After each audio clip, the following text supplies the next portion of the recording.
ఉమ్మడి జిల్లాలో ఓవైపు బీసీ ఇంటలెక్చువల్స్ అందరినీ ఏకతాటి మీదకి తేవడం, విజయ్ కుమార్ గారు, ఆ తర్వాత శ్రీనివాస్ గారు వీళ్ళంతా, మరోవైపు తెలంగాణ రాజ్యాధికార పార్టీ నిర్మాణము, ఆ వ్యవహారాన్ని నియోజకవర్గాల బాధ్యులు, మండలాధ్యక్షులు, జిల్లా అధ్యక్షుల దగ్గర నుంచి అందరి నియామకాలకు సంబంధించినటువంటి పర్యవేక్షణ సూర్యారావు గారు చూడబోతా ఉన్నారు.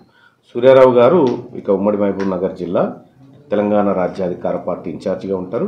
ఈ జిల్లాలో కొత్త జిల్లాలుగా ఏర్పడ్డటువంటి జిల్లాలు అయితే ఉన్నాయో వాటి జిల్లాల అధ్యక్షులు కానీ నియోజకవర్గాలు 14 నియోజకవర్గాలు ఉన్నాయి. ఈ 14 నియోజకవర్గాలకు నియోజకవర్గ కన్వీనర్లను కూడా ఏర్పాటు చేయబోతా ఉండు సూర్యారావు గారు.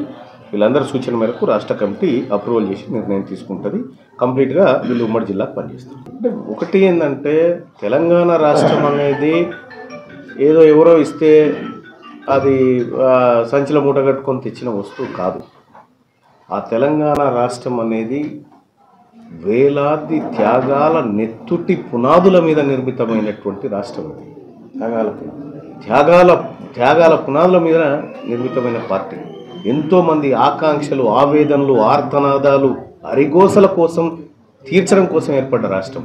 అటువంటి రాష్ట్రంని అసలు తెలంగాణ అనేటువంటి పదమే అవసరం లేదు అని నడి రోడ్డు మీద వదిలిపెట్టిపోయింది బీఆర్ఎస్ పార్టీ.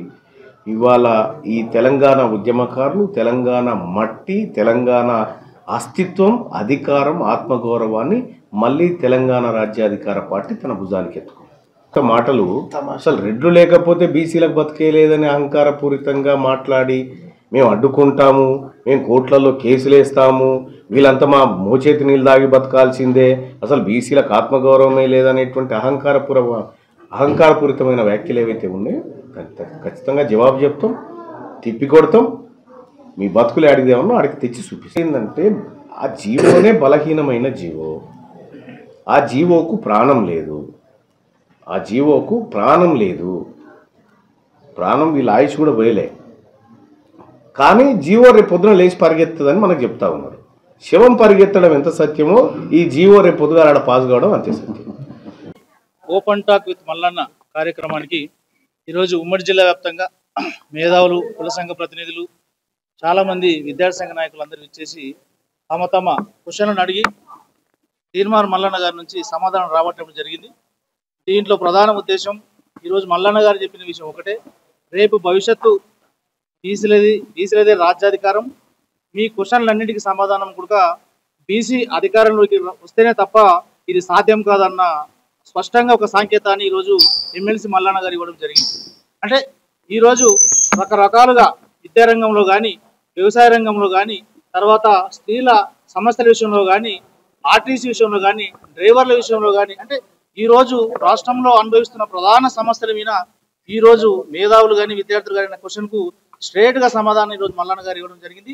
దీని వెనుక ప్రధాన ఉద్దేశం ఒకటే, అంతిమంగా చివరిగా జరిగేది ఒకటే, రేపు భవిష్యత్తులో బీసీల కొరికే పుట్టిన పార్టీ అన్న కోణంలో ఈరోజు మల్లన్న గారు మాట్లాడడం జరిగింది. కాబట్టి అదే థీమ్తో భవిష్యత్తులో ముందరికెళ్ళి బీసీలకు రాజ్యాధికారం వచ్చినప్పుడే ఇవన్నీ సాధ్యమని ఒక సంకేతాన్ని ఇవ్వడం జరిగింది. దీన్ని ఇక్కడికి వచ్చిన మేధావులు కానీ, విద్యార్థి సంఘాలు కానీ, ప్రజా సంఘాల నాయకులు అందరూ కూడా సమ్మతించి ఈ ప్రోగ్రామ్ని విజయవంతం చేయడం జరిగింది.